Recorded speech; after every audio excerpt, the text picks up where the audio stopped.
Hello, आजच्या व्हिडिओमध्ये discuss करूया हे सुंदर हे ब्युटिफुल सम आहे based on linear equation one variable एक चल समीकरणवर. ओके, चला पहिल्यांदा हे सम बघून घेऊया, वाचून घेऊया काय दिलंय. इकडे दिले Raju sold a bicycle to Amit at 8% profit. Amit repaired it spending rupees 54. Then he sold the bicycle to Nikhil for 1134 with no loss and no profit. Find the cost price of the bicycle for which Raju purchased it. Okay.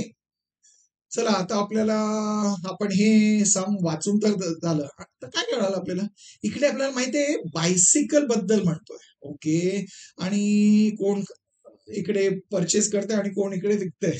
Okay, चला आता इकडे कोणाबद्दल, राजू आहे, अमित आहे, निखिल आहे. Okay, चला बघूया सम starting पासून परत रीड करूया. फर्स्ट सेंटेन्स रीड करूया. काय दिलंय, Raju sold a bicycle to Amit at 8% profit.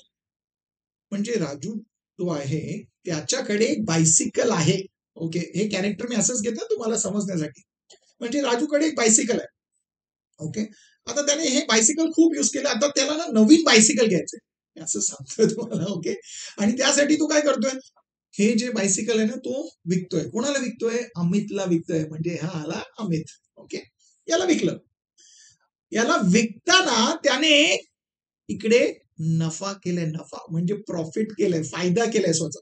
किती फायदा झालाय त्याला, 8% प्रॉफिट, 8% प्रॉफिट त्याला झालंय असं इकडे दिलंय. ओके, चला आपण पहिल्यांदा हे लिहून घेऊया. आणि तुम्ही जे लास्ट सेंटेन्स आहे ना ते बघा ना, ते बघा, ते रीड करा. काय सांगितलं तिकडे, find the cost price of the bicycle for which Raju purchased it. म्हणजे राजूने हे सायकल स्वतःहून कितीला विकत घेतलेलं हे आपल्याला फाइंड करायचंय. ते नाही दिलंय. तुम्ही सांगणार दिलंय, नाही दिलंय. नाही दिलंय पण आपल्याला सांगितलं ना फाइंड करायला. म्हणजे आपल्याला नाही माहित म्हणजे आपण काय करतो, व्हेरिएबल अज्युम करतो. चला लिहूया फर्स्ट सेंटेन्स. आणि कोणासाठी आहे, राजूसाठी. म्हणजे आपण पहिल्यांदा काय लिहिणार, for Raju let the cost price of the bicycle be ₹X.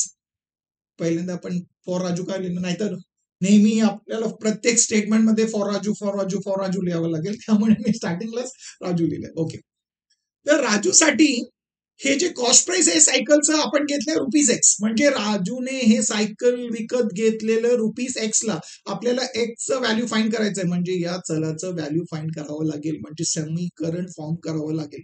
ते कसं मिळणार आहे बघूया. ओके, पण या सेंटेन्स मधून काय दिलंय, राजूने विकत घेतलं ₹X ला आणि त्याने ते विकले अमितला 8% प्रॉफिटवर. म्हणजे त्याला मुनाफा झालाय ना, फायदा झालाय ना.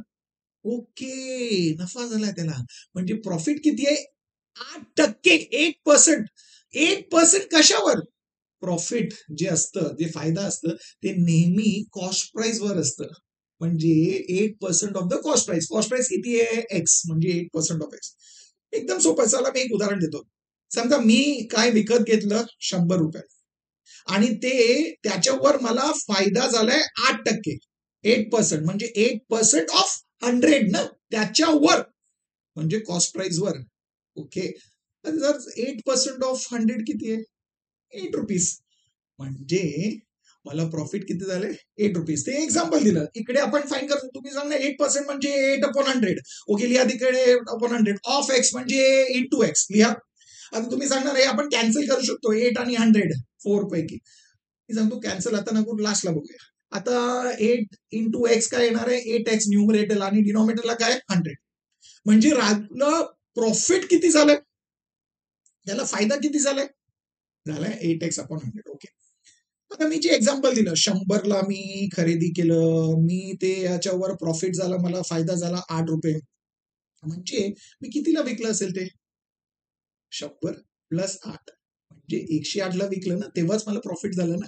Very good. म्हणजे प्रॉफिट झालाय म्हणजे cost price plus profit add केलं की मला सेलिंग प्राइस भेटणार आहे. तुम्ही सांगणार हो बरोबर आहे, सोपं आहे ना एकदम. म्हणजे मला सर सेलिंग प्राइस फाइंड करायचंय राजूसाठी. ते किती असणार आहे, ते असणार आहे cost price plus profit. Okay, cost price किती आहे, X प्लस प्रॉफिट ते किती आहे, 8X/100. ओके, आता याला ऍड करायचंय. X आहे त्याचं डिनॉमिनेटर काय 1.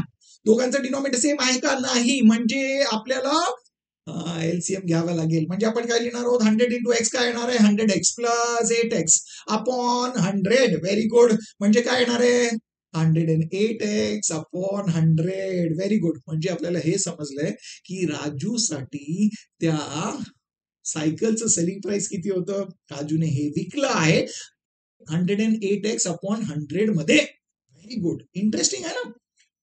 ओके, तर राजूने हे विकलंय 108x अपॉन 100 ला.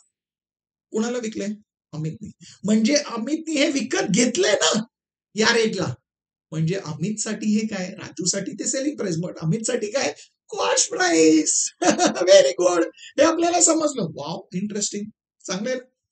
आणि पुढे दिलं सेकंड सेंटेन्सला बघा, अमित रिपेड इट स्पेंडिंग ₹54. अमितने विकत घेतलं आणि याच्यावर अजून काय रिपेअरिंग करायचं होते केलं आणि त्याच्यासाठी अजून स्पेंड केलं ₹54. म्हणजे अमितसाठी ऍक्च्युअल कॉस्ट प्राइस किती झालं, टोटल कॉस्ट प्राइस ज्याच्यामध्ये विकत घेतं प्लस ते एडिशनल जे त्यांनी खर्च केलं आहे ते ऍड करायचं, प्लस 54. ते झालं अमितसाठी टोटल कॉस्ट प्राइस. म्हणजे हे लिहावं लागेल ना कोणासाठी, अमितसाठी. चला लिहूया. काय लिहिणार आपण, फॉर अमित. काय लिहिणार आहोत, फॉर अमित कॉस्ट प्राइस किती होतं, 108x अपॉन 100. पण त्याने अजून खर्च केलं काय, ते रिपेअरिंगसाठी किती खर्च केलं, ₹54. म्हणजे हे दोन्ही मिळून ऍड करून आपल्याला काय मिळणार आहे, टोटल कॉस्ट प्राइस कोणासाठी, अमितसाठी. ते किती आहे, 108x upon 100 plus 54. Very good. समजलं. म्हणजे अमितला कॉस्ट प्राइस किती झालं त्या सायकलचं ते आपल्याला समजलं. ओके. आता अमितने हे खर्च केलं आणि हे सायकल होतं त्याने खूप वापरलं. त्याच्या नंतर काय दिलं माहिती का, बघा काय दिलंय तिकडे, दिलंय then he sold the bicycle to Nikhil. त्याच्यानंतर यूज करून तू कंटाळला, बस झालं. त्याने सांगितलं राजूने नवीन सायकल घेतलंय, आता मला पण नवीन घ्यायचंय, म्हणजे मी हे विकून टाकतो.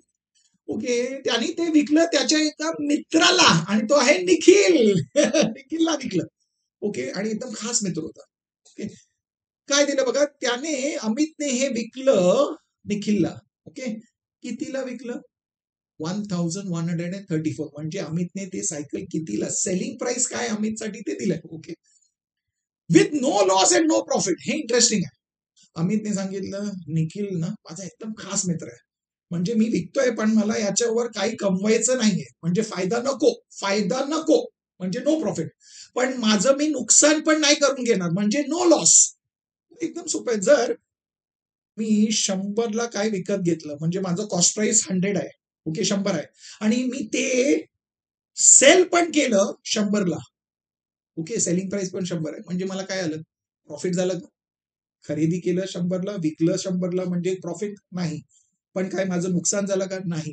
म्हणजे नो प्रॉफिट नो लॉस म्हणजे काय असतं, म्हणजे मला प्रॉफिट पण नाही झाला आणि काय तोटा पण नाही झाला. म्हणजे काय, म्हणजे कॉस्ट प्राइस आणि सेलिंग प्राइस सेम असणार आहे. म्हणजे अमितचं जे कॉस्ट प्राइस आहे तेच त्याच्यासाठी सेलिंग प्राइस पण आहे ना. आणि माहित आहे ते इंटरेस्टिंग काय, ते जे सेलिंग प्राइस आहे ते आपल्याला दिलंय ते आहे 1134. म्हणजे हे जे आहे त्याला आपण इक्वेट करू शकतो 1134 सकट. म्हणजे आपल्याला काय मिळणार आहे, समीकरण. Very good. म्हणजे हे लिहायचं सम मध्ये, पण काय लिहायचं तिकडे there is no profit no loss. त्यामुळे त्या कंडिशन पासून आपल्याला मिळणार आहे ते जे सेलिंग प्राइस आहे ते सेलिंग प्राइस आहे इक्वल टू 1134. झालं समीकरण. हे समीकरण सोडवा आणि त्या एक्स व्हॅल्यू फाइंड करूया. तुम्ही सांगणार प्लस 54 आहे त्याला शिफ्ट करा राईट हँड साईडला, म्हणजे ते होणार आहे -54. सो 1134 -54. लेफ्ट हँड साईड तसंच ठेवा, राईट हँड साईडला सबट्रॅक्शन करा. एकदम सोपं आहे. किती मिळतंय, 1080. Very good. आता तुम्ही सांगणार 108x आहे, तिकडून ते 100 जे आहे त्याला इकडे शिफ्ट करा, म्हणजे न्यूमरेटरला येणार इंटू 100. म्हणजे काय येणार आहे, 108x is equal to 1080 into 100. आता 108x आहे म्हणजे x बरोबर 108 मल्टिप्लाय केलंय, ते इकडे डिनॉमिनेटरला येणार आहे. म्हणजे काय येणार आहे, x is equal to 1080 into 100 upon 108. आता आपण कॅन्सलेशन करू शकतो. तुम्ही सांगा हो, एक्साइटेड आहे ना, 1080 या 108 1 10 जा 1 आणि 0. Very good. म्हणजे 10 इंटू 100 किती, 1000 म्हणजे आपल्याला त्या चलाचं व्हॅल्यू मिळालं आहे, एक्सचं व्हॅल्यू मिळालं. एक्सचं व्हॅल्यू मिळालं म्हणजे झालं ना सर. कारण आपल्याला ते शोधायचं होतं, cost price of the bicycle for Raju. ते आपण एक्स घेतलेलं आहे, म्हणजे ते आहे 1000. म्हणजे फायनल स्टेटमेंट लिहा, तिकडे लिहा cost price of the bicycle for Raju is ₹1000 आणि झालं सर. सोपं होतं ना, इंटरेस्टिंग होतं ना. पण ते कसं कसं केलं ते समजलं. आपण फर्स्ट स्टेटमेंट वाचलं, त्याच्यातून आपल्याला समजलं की आपल्याला कॉस्ट प्राइस नाही माहिती, आपण एक्स घेतो, नंतर तिकडून प्रॉफिट आलं, सेलिंग प्राइस आलं, नंतर सेकंड स्टेटमेंट मधून आपल्याला कळलं की अमितला कॉस्ट प्राइस काय आहे आणि अमितने ते विकलं निखिलला with no loss no profit. ते समजलं, इंटरेस्टिंग होतं ना. आणि आपल्याला तिकडून एक समीकरण मिळालं आणि ते समीकरण आपण सोडवून त्याला आपल्याला हे जे चल आहे एक्स, त्याचा आपल्याला व्हॅल्यू मिळाला आहे. व्हेरी गुड, इंटरेस्टिंग आहे ना. तुम्हाला इंटरेस्टिंग वाटलं, तुमच्या मित्रांना पण वाटलं पाहिजे, म्हणजे त्यांच्याशी हे शेअर करा, त्यांना पण आवडेल. आणि तुम्हाला आवडलंय म्हणजे तुम्ही व्हिडिओला लाईक करा. आता तुम्ही सांगणार हे जे पूर्ण होतं ना, एकत्र आपण डिस्कस केलं, हे तुम्हाला एकत्र बघायचंय का? बघायचं ना, चला बघूया. हे आहे फुल सम जे एकत्र लिहिलंय, याचं स्क्रीनशॉट घ्या. घेतलं, कारण तुम्ही एकदा सॉल्व्ह केलं आणि तुम्हाला बघायचं तुमचं बरोबर आहे की नाही, रिचेक करायचं तर इकडून रिचेक करा. सोपं आहे, इंटरेस्टिंग आहे, very very very good. Okay, interesting ना. आता तुम्ही चॅनलला सबस्क्राईब तर केलंच असेल, नाही केलं तर आत्ता करा. आणि मी तुम्हाला भेटणार आहे पुढच्या व्हिडिओमध्ये. आणि तोपर्यंत शिकत राहा, स्माइल करत राहा, शेअर करत राहा.